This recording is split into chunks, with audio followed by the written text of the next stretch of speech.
Ada saudara, kita mau makan dulu ya. Ya apapun makanan dan lauknya, kita belajar mengucap syukur ya.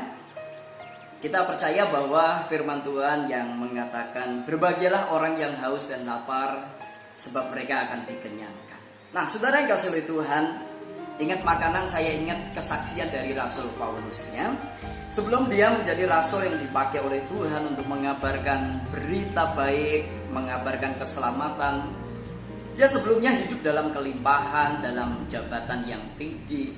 Tetapi akhirnya dia merelakan, melepaskan semua hak miliknya dan meninggalkannya, lalu mengabarkan berita baik, kabar sukacita, berita Injil, keselamatan bagi semua orang. Nah, waktu dia merintis di kota-kota, dia ingat, dia berterima kasih kepada jemaat yang ada di kota Filipi. Sekalipun jemaat yang ada di kota Filipi itu jemaat yang belum kaya, yang belum memiliki ekonomi yang bagus, tapi dia menunjukkan kasihnya kepada Paulus itu luar biasa. Membantu dalam hal keuangan, dicukupkan. Nah akhirnya dia menulis kesaksian itu yang ditulis di dalam kitab Filipi pasalnya yang keempat, ayatnya yang ke-12 dan 13. Saya bacakan untuk saudaranya. Aku tahu apa itu kekurangan dan aku tahu apa itu kelimpahan. Dalam segala hal dan dalam segala perkara tidak ada sesuatu yang merupakan rahasia bagiku, baik dalam hal kenyang maupun dalam hal kelaparan, baik dalam hal kelimpahan maupun dalam hal kekurangan. Segala perkara dapat kutanggung di dalam Dia yang memberi kekuatan kepadaku. Nah, saudara yang dikasihi oleh Tuhan, apa yang kita tarik pelajaran hari ini? Kita mau belajar apa dari kesaksian Paulus? Kesaksian Paulus memberikan pengajaran kepada kita supaya kita bisa hidup menyesuaikan diri, beradaptasi. Saat kita dalam kelimpahan, kita tidak lupakan Tuhan. Saat kita dalam kekurangan, kita tetap percaya kepada Tuhan. Kita tidak kecewa, kita tidak meninggalkan Tuhan, tetapi tetap menunjukkan iman percayanya tidak berkurang 1% pun dengan memberikan hidupnya hanya kepada Tuhan saja. Nah, saudara yang kasih oleh Tuhan, apa itu kekurangan, apa itu kelimpahan, mengajarkan kepada kita untuk bisa beradaptasi. Ada saatnya memang Tuhan mempercayakan kita kelimpahan, kita tidak kekurangan.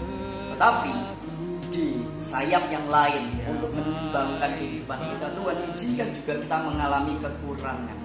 Ya, mungkin hari-hari ini dengan adanya kondisi COVID-19, ekonomi kita menjadi terganggu, keuangan kita menjadi terganggu. Banyak orang yang menjadi cemas, takut, bahkan deposito yang dia titipkan di bank, di koperasi berusaha untuk ditarik. Karena apa? Takut nanti uangnya hilang, takut uangnya tidak bisa diambil. Asal ada makanan, asal ada ya lauk yang bisa kita makan dalam satu hari, belajar untuk mengucap syukur. Apa itu kekurangan, apa itu kelimpahan ya. Sekalipun nasi ada sambal, ya ada telur, ini bukan gosong ya, warnanya hitam karena dicampur dengan kecap. Ada kerupuk, mungkin ada yang berkata, ya Pak Pendeta masih ada nasi, ada sambal, ada telur. Kalau tidak ada, tetap belajar mengucap syukur. Tapi kalau tidak ada sama sekali, belajar mengucap syukur. Mungkin kesempatan ini adalah kesempatan kita untuk belajar berpuasa. Maka saudara yang kasih oleh Tuhan, ada kelanjutan ayat yang ditulis, kesaksian dari Paulus ini. Di ayat yang ke-19 yang mengatakan, Allahku akan memenuhi segala keperluanmu menurut kekayaan dan kemuliaannya dalam Kristus Yesus.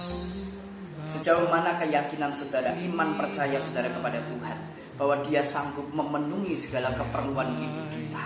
Ini akan diuji saudara-saudara. Sejauh mana iman percaya saudara? Apakah saudara hanya memandang nilai keuangan yang Anda miliki, harta benda yang Anda miliki? Ketika Tuhan izinkan segala sesuatunya harus berkurang, apakah kepercayaanmu kepada Tuhan tergoncang? Maka hari ini kita belajar untuk mempercayai Tuhan lebih dari apapun yang kita miliki. Percayalah bahwa Tuhan memelihara hidup kita. Allahku kan memenuhi keperluanku menurut kekayaan dan kemuliaannya. Allahku kan memenuhi kebutuhanku di dalam Yesus Tuhan. Doa saya menyertai saudara selalu, dan tetap percaya kepada Yesus Kristus sebagai Tuhan dan yang memelihara hidup kita. Shalom, Tuhan Yesus memberkati.